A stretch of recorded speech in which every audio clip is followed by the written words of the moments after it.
Hello everybody, welcome to my book show. If it's your first visit with me, get ready. And if you're a subscriber, thank you so much for watching, I really appreciate it. My name is Lily and I regularly post videos about books. So today we're going to be discussing Normal People by Sally Rooney. Like I said, it's about normal people with a not so normal love story after all.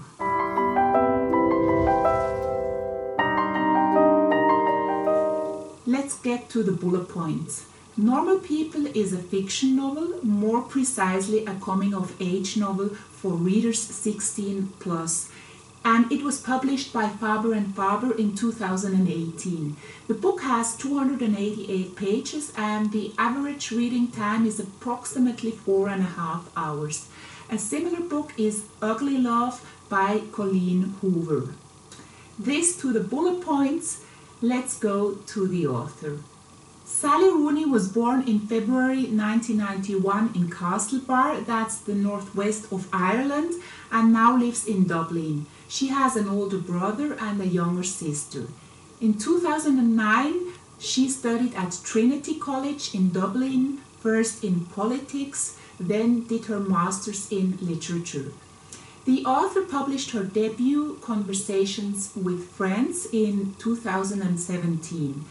The book was longlisted for the Man Booker Prize and is being filmed as a television series and is scheduled to be broadcast before the end of 2022. Normal People is her second novel, published in 2018, and has since won several awards, including the Costa Book Award, and was Book of the Year at the Irish Book Awards. A television series based on the novel premiered in 2020 on Netflix. In 2021, she published her third novel, Beautiful World, Where Are You?, which also won several awards. Rooney's novels sell millions of copies and have been translated into more than 40 languages. Now she is preventing a Hebrew edition of her new novel for human rights reasons and causing a literary scandal.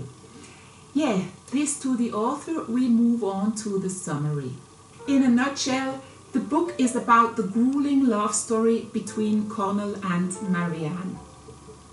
So today we're going to a tiny village in the northwest of Ireland.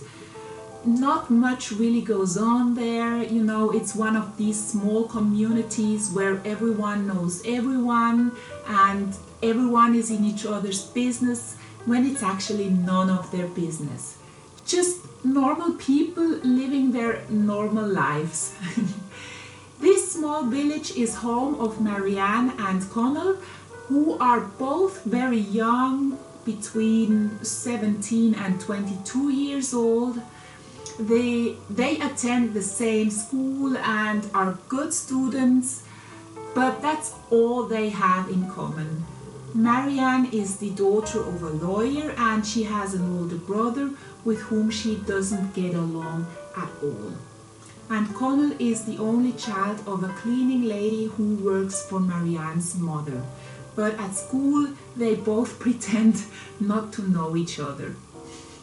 Conall is one of these kids who everyone likes. He's good at school, he has good grades, he's the star of the soccer team, and on top of that he is good looking.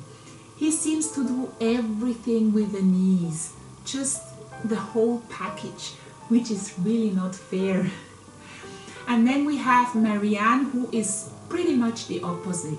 She's the strange loner, withdrawn and dismissive. No one really likes her and she does nothing with herself and thinks of herself as the ugly loser. When Conall picks up his mother from her job as Marianne's housekeeper, they inevitably get into a conversation that changes their relationship with each other, and a secret and strange relationship develops that they are determined to hide. Conall in particular doesn't want the others to know about his affection for Marianne. The secret encounters and sexuality make everything exciting, more intense than the attempts at love of their peers. The secret weighs pleasantly heavy, according to Marianne, and Connell also carries it around like something big and hot. But unfortunately, they often talk past each other, misunderstand, and err, which hurts them both. The nature of their relationship becomes unclear, and they miss each other, each going their own ways. A year later, they both studying at Trinity College in Dublin and meet again. But then suddenly Marianne is the popular one, has many friends, and Connell is the outsider, shy and uncertain. Throughout the college years, they circle around each other, straying to other people and possibilities, but are always magnetically and irresistibly drawn to each other. It is obvious that something deep connects them, but neither of them can quite grasp the nature of the relationship they have. Both have their own baggage to carry. Marianne has a history of family violence behind her and dabbles in brief sadomasochistic relationships, but they leave her bleak and hollow. And Connell doesn't have it easy either, as he expects far too much of himself and crumbles under it until he slips into a depression. Unfortunately, neither counseling nor pills help him. The only way out seems to be his literary talent, but he finds the literature classes phony and showy. Both chafe at life and their ruling relationship, and at the end of the story we are left hovering in uncertainty, as it remains to be seen if they will stay together and what will happen next with the two of them.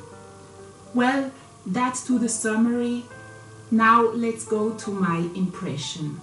I think what makes this book such a success is that it strikes a chord with the times. Sally Rooney has a brilliant psychological acumen and writes with a brutal sense of reality, yet the language is crystal clear and straightforward. This is reinforced by the minimalist sentences and yet very detailed writing style. Admittedly though, I had to get used to it a lot because the literal speech wasn't immediately recognizable due to the lack of quotation marks, and that made it hard to read. But it's a different story for a change.